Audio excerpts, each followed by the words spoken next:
Hello दोस्तों, 2023 में अहोई अष्टमी का व्रत आने वाला है। इस बार जो व्रत है वो 5 नवंबर रविवार के दिन पड़ रहा है। दोस्तों इस बार जो है पुष्प नक्षत्र भी पड़ रहा है, यानी कि बहुत शुभ योग में अहोई अष्टमी आई है। और ये जो व्रत है संतान की लंबी आयु और उसकी समृद्धि के लिए किया जाता है। महिलाएं अधिकतर निर्जला व्रत रखती हैं। अगर नहीं रह सकती तो चाय पानी पीकर भी आप व्रत रख सकती हैं, बाकी अपनी परिवार की परंपरा के अनुसार रखें। और अहोई अष्टमी पर स्याही माता और अहोई माता की पूजा का विधान है। दोस्तों एक बात और आती है कि अहोई अष्टमी में व्रत जो है तारों को देखने के बाद कहीं कहीं खोलते हैं और कहीं चंद्रमा को देखने के बाद, यानी उनकी पूजा करने के बाद भी, अर्घ देने के बाद भी खोलते हैं। वो सब अपनी परिवार की परंपरा के अनुसार काम करें आप। अब इसकी व्रत विधि क्या है? व्रत के दिन प्रातः काल उठ जाएं और पूजा के समय संकल्प करें। नहाने धोने के बाद आप पूजा तो करते हैं, तभी आप संकल्प कर लें कि ए अहोई माता, मैं अपने पुत्र की लंबी आयु एवं सुखमय जीवन हेतु अहोई का व्रत कर रही हूँ। अहोई माता मेरे पुत्रों को दीर्घायु, स्वस्थ और सुखी रखे, किसी भी अनहोनी से बचाए मेरे बच्चों को। और माता पार्वती की भी पूजा करें आप, क्योंकि इस व्रत में माता पार्वती की भी पूजा का विधान है।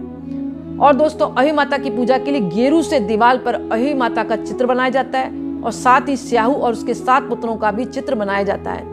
और कहीं कहीं तो तस्वीर लगा लेते हैं, आजकल रेडीमेड आती है माता की तस्वीर बनी हुई, तो वो भी लगा लेते हैं, क्योंकि समय बदला, परंपराएं बदली। लेकिन अभी भी अगर आपके परिवार में मतलब दीवार पर मारते हैं तो आप उन्हीं की परंपरा का पालन करें, कुछ नया ना करें। माता जी के सामने चावल की कटोरी, मूली, सिंगाड़े रखें और एक दिया जला दें। और फिर आप कहानी सुने।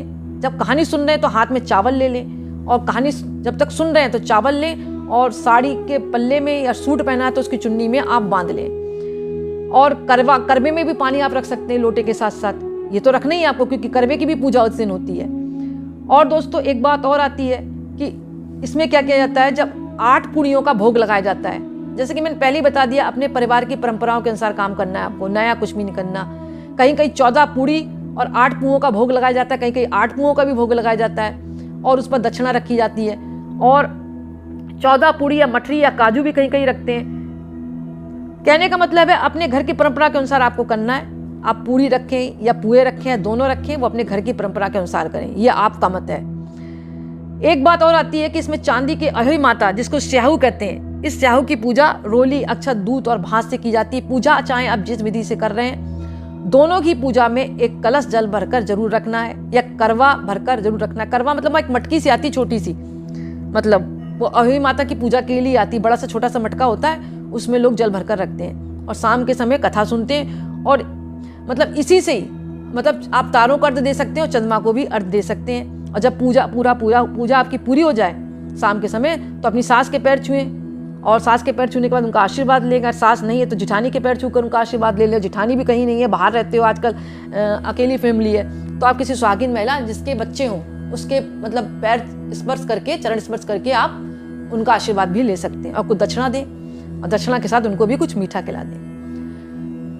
दोस्तों एक बात और आती है इसमें कि सब प्रथम इसमें कहानी है। अब कहानियों में संशय है, कहीं कुछ लिखा है कहीं कुछ लिखा है, तो आप भ्रमित ना हो। आप जैसा पढ़ते हैं वैसा पढ़ते हैं, या आपको लग रहा है कि इसमें संशय है, तो ऐसा कुछ नहीं है। क्योंकि आप जानते हैं कहानियां जो हैं अलग अलग लोग लिखते हैं, तो अलग अलग लोग लिखते हैं तो उनके सबके मत अलग अलग हो जाते हैं। लेकिन मत के अलग अलग होने के बावजूद, विचार अलग अलग होने के बावजूद उनका जो उद्देश्य होता है वो एक होता है, यानी अहोई माता की कथा को सुनाना। अहोई मतलब क्या होता है? अपने बच्चे को अनहोनी से बचाना। तो इसमें किंतु परंतु बिल्कुल ना करें, आप कथा सुन ले बस, कैसी भी वो होनी चाहिए अहोई माता की। अहोई माता आपके बच्चों की रक्षा करेंगी, और अगर व्रत रखते हैं तो भी और नहीं रखते तो भी।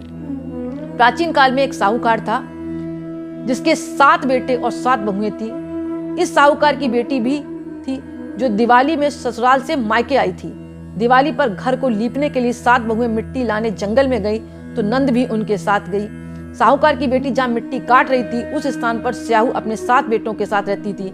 मिट्टी काटते हुए गलती से साहूकार की बेटी की खुरपी की चोट से स्याहू का एक बच्चा मर गया। स्याहू इस पर क्रोधित होकर बोली, मैं तुम्हारी कोख बांधूंगी। स्याहू के वचन सुनकर साहूकार की बेटी अपनी 7 भाभियों से एक एक करके विनती करती कि वह उसके बदले में अपनी कोख बंधवा लें। सबसे छोटी भाभी नंद के बदले में अपनी कोख बंधवाने के लिए तैयार हो जाती है। इसके बाद छोटी भाभी के जो भी बच्चे होते हैं वे 7 दिन तक 7 दिन के बाद मर जाते हैं। 7 पुत्रों की इस प्रकार मृत्यु होने के बाद उसने पंडित को बुलाकर इसका कारण पूछा तो पंडित ने कहा सुरभि गाय की सेवा करने की सलाह दी। सुरही सेवा से प्रसन्न होती है, यानी जो मतलब जो सुरही की सेवा करती है वो, फिर सुरही जो सेवा प्रसन्न हो जाती है और उसे साहू के पास ले जाती है जो गाय होती है। रास्ते में थक जाने पर दोनों आराम करने लगते हैं। अचानक साहूकार की छोटी बहू की नजर एक और जाती है, वह देखती है कि एक सांप गरुड़ पंखनी के बच्चे को डसने जा रहा है और वह सांप को मार देती है। इतने में गरुड़ पंखनी वहां आ जाती है। वह खून बिखरा हुआ देखकर उसे लगता है कि छोटी बहू ने उसके बच्चे को मार दिया। इस पर वह छोटी बहू को चोंच मारना शुरू कर देती है। छोटी बहू इस पर कहती है कि उसने तो उसके बच्चे की जान बचाई है। गरुड़ पंखनी इस पर खुश होती है और सुरभि सहित साहू के पास उसको पहुंचा देती है। वहां साहू छोटी बहू की सेवा से प्रसन्न होकर उसे 7 पुत्र और 7 बहू होने का आशीर्वाद देती है। साहू के आशीर्वाद से छोटी बहू का घर पुत्र और पुत्र वधुओं से हरा भरा हो जाते हैं। और यही इस प्रकार मतलब कथा सुनता है जो उसके जीवन में अनहोनी नहीं होती है, क्योंकि अयोई माता जो है आपके बच्चे की रक्षा करती है, आपके पति की रक्षा करती है। यानी कि साहूकार की छोटी बेटी ने माँ को आराधना करके अपने बच्चे की रक्षा करी और लोगों की भी रक्षा करी। तो दोस्तों ये कहानी आप जरूर सुने, कथा का श्रवण जरूर करें। हर कहानी के पीछे कुछ ना कुछ तर्क होता है, उद्देश्य होता है। तो दोस्तों आज का वीडियो मैं यहीं समाप्त करती हूँ। पसंद आए तो लाइक करें, दूसरों को भी शेयर करें ताकि उनको भी फायदा मिले और कमेंट्स में नमः शिवाय जरूर लिखें। बहुत बहुत धन्यवाद।